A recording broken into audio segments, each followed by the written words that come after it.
দর্শক সবাইকে সরাসরি যুক্ত করছি শাহবাগ শহীদ ওসমান বিন শরীফ হাদির যে চত্বরটি রয়েছে সেখান থেকে আপনারা দেখতে পাচ্ছেন যে গতকাল আবারও তারা সর্বাত্মক অবরোধ কর্মসূচি দিয়েছে। সেই কর্মসূচির ধারাবাহিকতা আজকে ইতিমধ্যে এই শাহবাগ চত্বর ইনকলাব মঞ্চের যে সকল নেতাকর্মীরা রয়েছে এবং শহীদ শরীফ ওসমান বিন হাদির বিচারের দাবিতে যে সকল ছাত্র জনতা তারা কিন্তু ইতিমধ্যে এখানে এসে উপস্থিত হয়েছে এবং আমরা এখানে গতকালকের মতো এখানে পুরুষের পাশাপাশি বিভিন্ন শ্রেণী পেশার মানুষকে দেখতে পাচ্ছি, এখানে নারীদেরকে দেখতে পাচ্ছি এবং তাদের সন্তানদেরকে আমরা এখানে লক্ষ্য করছি।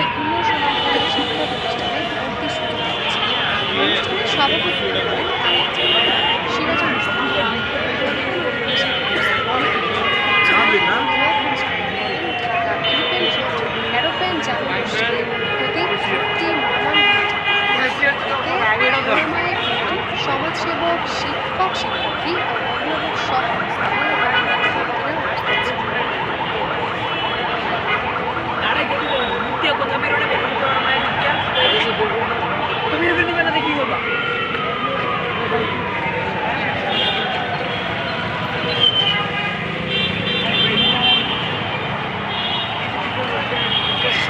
সামনের দিকে চলে যান, সামনের দিকে ভিডিওটা করেন।